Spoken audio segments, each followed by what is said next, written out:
Y ya voy cargado, chavales.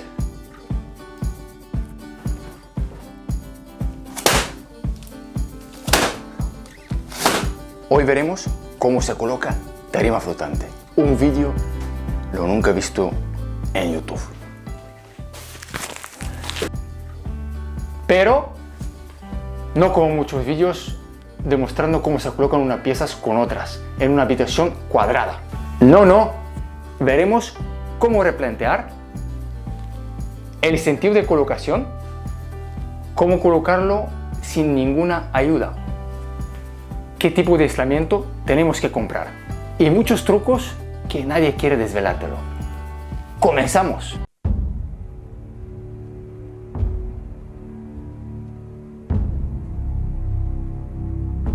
Seguimos con nuestro curso Cómo construir una casa paso a paso.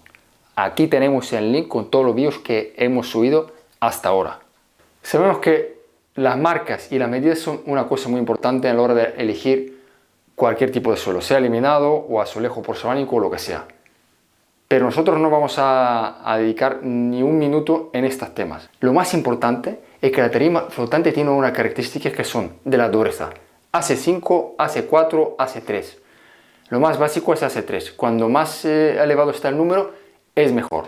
Es decir, que cuando vamos a comprar, yo preferiría comprar AC5. A la hora de comprar el aislamiento térmico, que es obligatorio, tenemos que ver primero qué nos ofrece el mercado. Lo más básico, creo que lo habéis visto la mayoría de las veces, de lo que es una espuma blanca entre 2 y 4 milímetros. Es el aislamiento térmico más básico que hay en el mercado para aislar acústicamente de frío y calor, pero no se pueden poner en las plantas bajas debido de que la humedad no le frena, y eso es muy importante en las plantas bajas y locales donde podemos subir la humedad desde abajo. El siguiente aislamiento es como esta espuma, pero con un acabado por arriba de aluminio. Es superior. El siguiente aislamiento es el corcho, como este.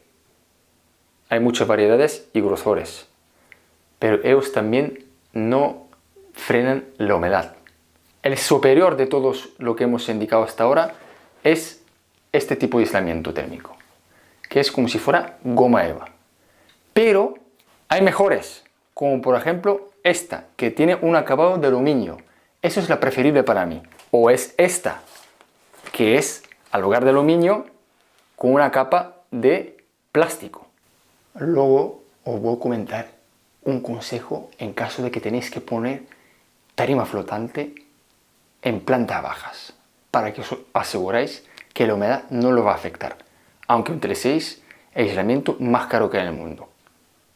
Hay un truco mucho más barato que lo sabe mucha gente, pero no lo quieren contar. Antes de empezar, todos los fabricantes nos aconsejan por lo menos tener la tarima 48 horas en el sitio donde vamos a colocarla, para que se pueda aclimatar. Y guardamos la tarima en esta posición, horizontal, tumbada, para que no se dobla, no como esta. Así no. Una de las cosas más importantes antes de colocar es el replanteo. Como os he dicho en principio del vídeo, no vamos a hacer un ejemplo solo en una habitación. A lo mejor habéis oído que siempre tiene que ser así, en la dirección hacia la luz más natural que hay en una habitación. Vale, pues en este caso nosotros tenemos aquí tenemos la ventana y tenemos que colocarla así. Pero ¿qué más tenemos que fijarnos? Bueno, tenemos que fijarnos en el siguiente detalle. Buscar la escuadra de la habitación. Es decir, si no tenemos herramienta, es de simple vista. Nos fijamos por el azulejo, por ejemplo así. Nos fijamos en el suelo, por ejemplo, si tenemos una escuadra, y buscamos la pared más a la escuadra. Si en simple vista no se ve nada, eso es bueno. Entonces podemos empezar por donde queremos nosotros, izquierda o derecha. ¿Qué más que tenemos que saber? Pues el replanteo es muy importante para que evitemos las últimas piezas que tenemos que colocar en esta habitación, que no sean piezas de 2 o 3 centímetros. Porque no se pueden poner. Es con más dificultad y aparte de esto, que si son muy pequeñas las piezas, pues se abren. Evitando esto, sí podemos evitar en una habitación. En una casa entera ahí no podemos tener este cálculo tan exacto, ahí dependemos de muchas paredes de las habitaciones. ¿Qué es lo que tenemos que hacer en este caso? Pues medimos de aquí hasta ahí la anchura de la habitación, dividimos a esta medida y veremos cuántas piezas nos entran. Si nos entran unas piezas pequeñas de 2 o 3 centímetros, pues lo que vamos a hacer es, en lugar de empezar con entera desde aquí, pues cortaremos. Y así empezaremos con un trozo más pequeño. Y ahí nos llegará lo mismo, más o menos entera, para que no tengamos la pieza pequeña. La escuadra, ¿por qué es importante? Porque también evitamos a las piezas de final que no tengan, digamos, una cuña, es decir, que empiezan por un sitio así y que acaban de un sitio así. Ahora veremos cómo se replantea si es una casa entera. Esto es la entrada de la casa. Yo preferiría que aquí tengamos la pieza la más grande posible, aunque no sea entera, por lo menos que no sea un trozo pequeñito. Pero fijaros en este caso qué pasa. Tenemos que ver cómo llegaría hasta el final del pasillo. Esta línea nos va a guiar cómo vamos a empezar. Lo suyo es empezar de ahí hacia la puerta. Ahora veréis por qué. Fijaros lo que pasa. Esta es la línea. Esta va a ser la dirección, porque esto es la parte más larga de la casa. Y la luz natural es ahí, aunque hacemos un giro hacia la puerta y luego tenemos otro giro. Pero es este caso. Ese caso es un poco más complicado, pero fijaros, tenemos que hacerlo. Así, replanteo. Veremos cómo llega la última pieza, para que no sea un trozo pequeño. Luego seguimos midiendo hacia la entrada. Pero lo ponemos así. Y alguien me dirá, bueno, aquí el pasillo hace esta forma, luego se gira. ¿Por qué no lo ponemos al revés, que es más fácil? No se puede poner al revés. No es porque yo lo digo. Es que no se debe. Yo os explicaré por qué es. Aquí tenemos orientativamente 1, 2, 3, 4, casi 5 piezas. 5 piezas en la parte más larga de la casa. Cuando llega la hora de dilatar, porque esta es una materia viva, dilata de calor y frío, pues no es lo mismo dilatar 5 piezas que aquí unos tropecientos.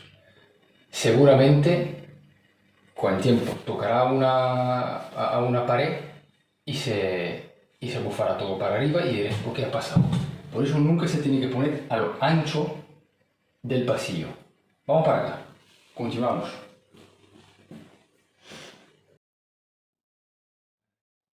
Claro, en este caso, giramos. ¿Qué vamos a hacer? Pues continuamos la línea así. Y alguien dirá, oye, pues acabas de decir que no puedes poner a lo ancho. Ya, pero aquí tenemos 3 metros. Con lo cual, de estos 3 metros lo que tenemos es otra habitación, que la luz viene para acá, y el comedor, que la luz viene para acá.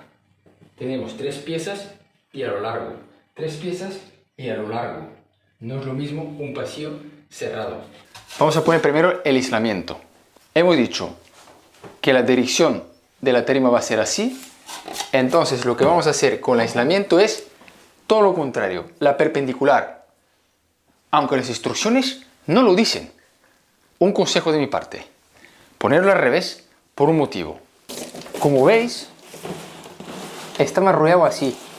Entonces, la fabricante sí que pensa un poco más para que nos facilite el trabajo, y lo que hace es lo siguiente: para no dar la vuelta utilizamos la misma dirección, es decir, lo colocamos así y luego estiramos y cortamos en final. Si nosotros ponemos perpendicular, es esta pieza, luego ponemos la siguiente pieza, luego la siguiente pieza. Cuando nosotros empezamos a colocar, no cabe la posibilidad de que se monten una encima de la otra. Entonces, con el tiempo, como hay movimientos, porque la tarima se mueve, se pueden montar y empiezan a tener los molestos movimientos de la tarima flotante, escuchando como unos crujimientos, de decir, esta superficie no está unificada, no está plana. Vale, aquí, como fijáis, la goma va esta parte de abajo. ¿Por qué a mí me gusta este tipo de aislamiento también? ¿Por qué? Porque aunque la parte de abajo es la goma eva y el plástico está arriba, fijaros lo que tiene aquí el detalle. Tiene su plástico y aquí tenemos una cinta adhesiva. Si yo lo quito,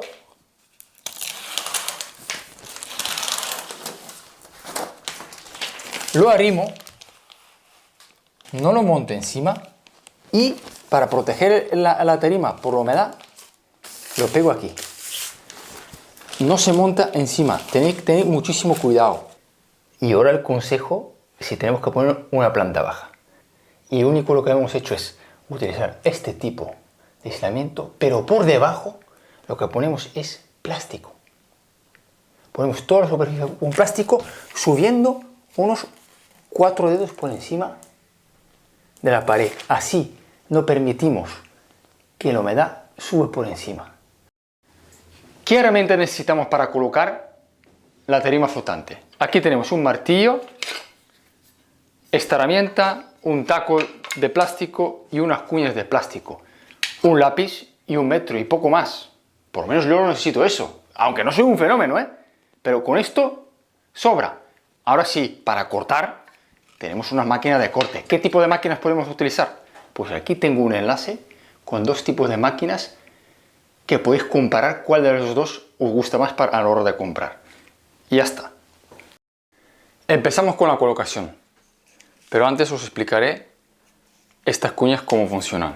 Esas son unas cuñas, ¿vale? Que los venden en muchos sitios, cualquier tienda china, incluso todo el bricolaje, lo tenéis. Pero yo aparte esto, como dedicamos en esto, cuando acabemos una casa de colocar tarima flotante, todos los trozos que nos hemos cortado los guardo, que son de 8 milímetros, y así luego lo puedo utilizar como topes. Esos son los topes que vamos a usar, ¿vale? Esta es la pieza. Todas las piezas tienen una saliente más pequeña y otra saliente más grande. La más grande la hembra y aquí es el macho. ¿Por dónde empezar? Yo siempre digo que lo preferible es empezar por la menos saliente, pegando a la pared. Empezamos con la parte menos salida, el macho. Ponemos en los topes y así nos aseguramos que no toca la pared, siempre unos 8 milímetros, porque el logro de pie tiene 15 milímetros. Ahora aquí puede venir el problema. Si yo, sin darme cuenta, me subo un poco más para arriba, este sobresaliente puede que en un momento dado toque en una parte. Entonces yo lo que hago es, esta zona la cojo y la rebajo. Como fijáis, no he tocado nada de la parte buena. Ya hemos puesto la primera pieza. Hemos puesto los topes y aquí, donde está el azulejo, lo hemos recortado un poquito. Ponemos un tope detrás también. Tiene que estar separado de las paredes por todos los sitios. Macho dentro en la hembra. Aquí, con el dedito, miramos para que esté en la misma línea y solo bajamos. Si vemos que tienes aquí una separación, hacemos un golpe así. Ya ponemos aquí otro separador. Ahora, cuando llegamos al final, tenemos dos opciones. Coger un metro, medir y me pone aquí, por ejemplo, 22 y medio y restar 8 milímetros. Y la otra forma es coger la pieza, fijaros, esta es la posición, la damos la vuelta, ponemos aquí el tope y marcamos. Aquí lo marco y aquí también. Podría haberlo marcado solo aquí y coger luego aquí una escuadra y tiramos. Pero si la pared aquí no tiene escuadra, yo me aseguro que por dos caras está bien marcada. Damos la vuelta y pasamos las marcas. Uno es aquí, la otra marca la hemos hecho aquí, pues ya está. Ahora sí que podemos marcarla bien.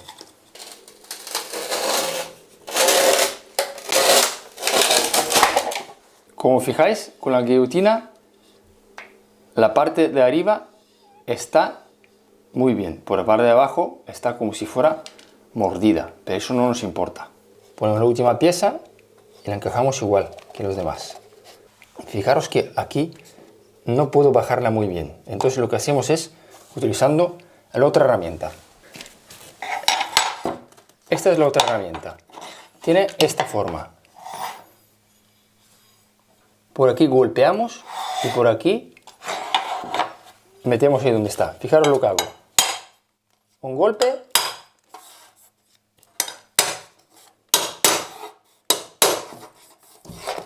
Ponemos el tope detrás y ya está la primera fila.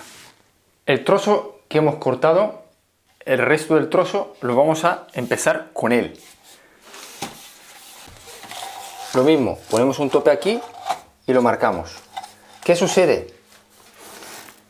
Sucede de que si este tipo de tarima flotante era biselado, siempre tenemos que tener la misma traba para que se quede bonito. Y tiene muchísimas pérdidas. En caso como este, la mayoría de las veces, salvo que alguien lo reclama como cliente y dice no, quiero que esté siempre con la misma traba, normalmente es lo que acabo de decir. Trozo que nos sobra del primer corte, lo reutilizamos. Siempre y cuando la traba no sea menos de 15-20 centímetros, porque si no, cabe la posibilidad que se pueda abrir. Fijaros aquí, ya he puesto la pieza. Eso es lo que siempre tenemos que evitar, que cuando empezamos a ponerla, tenemos que enganchar las piezas, fijaros siempre que esto esté limpio, que no tenga nada, que no se queda esto. Mira cómo se ha quedado. Y luego no nos deja meter bien la pieza. La siguiente pieza, la cogemos y la encajamos. Un golpe, ya está bajada. Marcamos la última pieza y también la bajamos. Tenemos una tirada colocada. Ahora lo que tenemos que es meterla dentro. Ojo, si somos más de una persona, dos personas, pues lo cogemos yo de un lado con esta inclinación y otra persona al otro lado. Y la metemos los dos a la vez. Cuando estás solo o que la tirada es demasiado larga, es un poco complicado. Se puede hacer, si es de buena calidad, fijaros, se coloca así, o aguantas y vas aguantando para ir colocándolo y que se vaya montando. Fijaros cómo se queda así, bailando. Y entonces ahí donde viene el truco, ir colocando así para adentro, ¿vale? Y bajando, bajas aquí,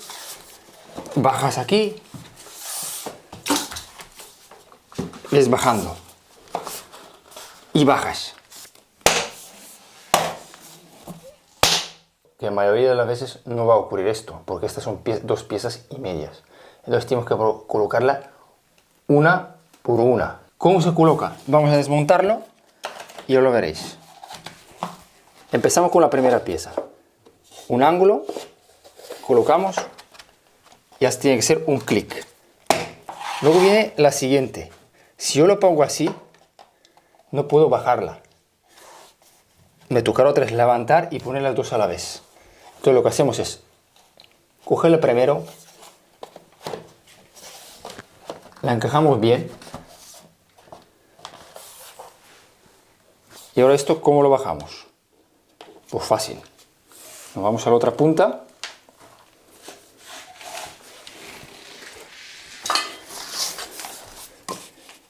Y existen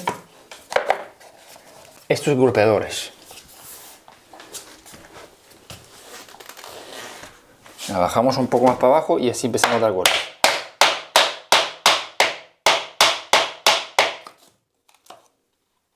Fijaros, la pieza se queda intacta, no tiene ningún tipo de daño. Y aquí ya está metida. Pero, ¿y si no tenemos esta pieza? Pues lo que hacemos es coger esto, un trozo viejo, o en la forma del macho, lo colocamos aquí y lo golpeamos. Esto es una buena forma de poder colocarla una por una de las piezas, uno solo. Pero no deis los golpes demasiado fuertes, porque mira lo que puede pasar. Cuando empezamos a dar demasiado y no nos fijamos aquí, ven, puede saltar esto. Y si una vez salta, Y una vez que salta aquí esta, el empalme, la esquina que en principio no lo vemos, es un punto débil del suelo laminado, donde si mojamos con agua puede penetrar y cada vez se va abriendo más. Aquí vais a ver de cerca cómo es este taco de golpes. Tiene una ranura, la misma ranura que se mete aquí abajo. Se mete así y realmente nosotros cuando damos al golpe no damos y no dañamos esta zona. Estamos dando golpe aquí en la parte frontal, parte de abajo. Pero nunca, os digo, no deis golpes demasiado fuertes porque aún así se puede dañar la parte de abajo donde realmente engancha.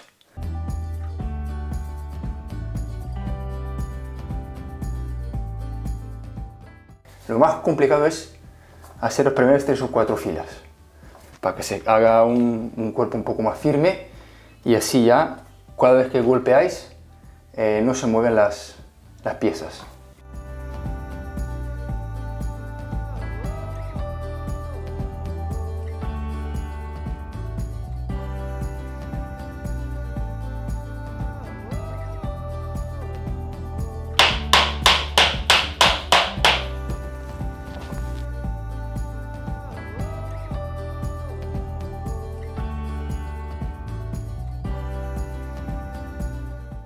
Amigachos, aquí vamos a una situación de acabar al final de la pared. Digamos que va a ser un trozo así, de unos 7-8 centímetros. Y lo voy a hacer un poco más difícil.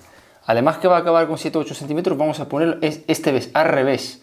Como si fuera que la situación nos obliga de que acabemos con la pieza hembra metiendo dentro al macho.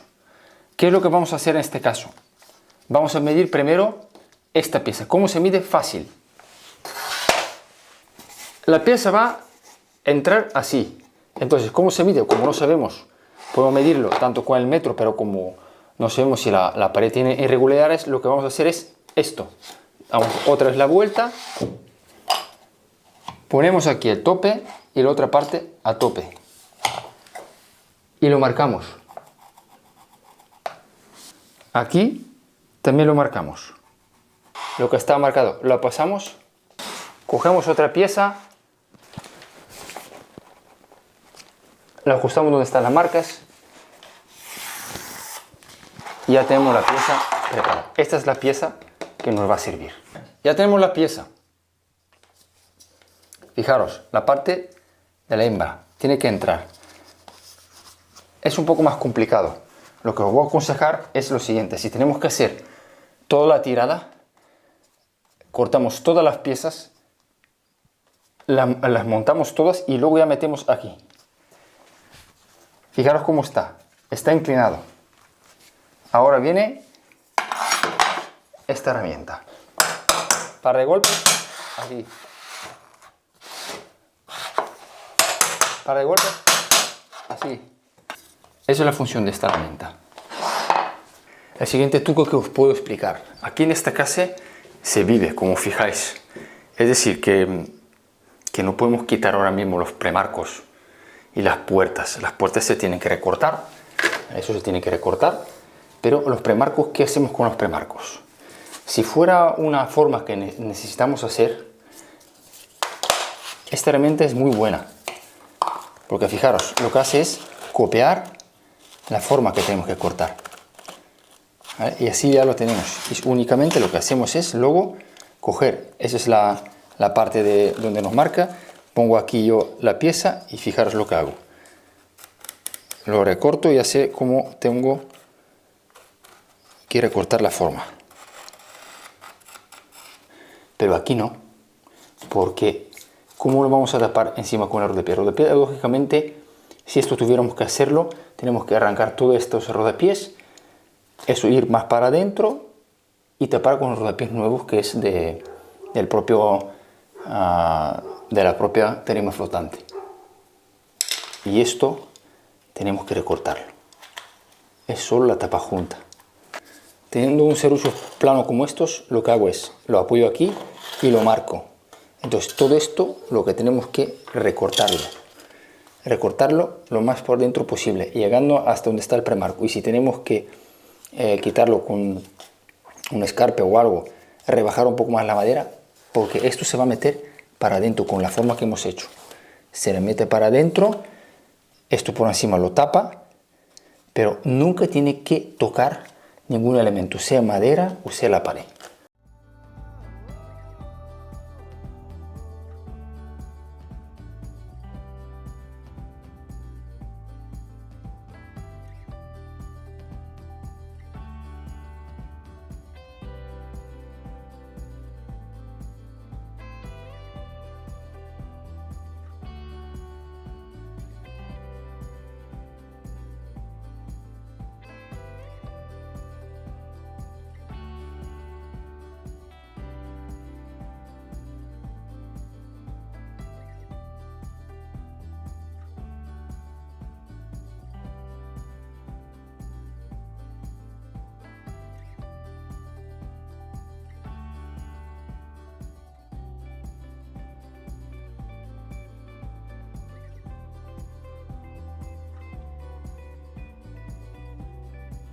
Aquí he sacado unos ejemplos para que sepáis cómo no hay que dejar. ¿Vale? Aquí Adrián no lo ha golpeado tanto para que veáis, este tipo de junta no se puede quedar tal cual, tienes que golpearlas. Aquí ha dejado otro ejemplo de una pieza dañada, esa se tiene que sacar.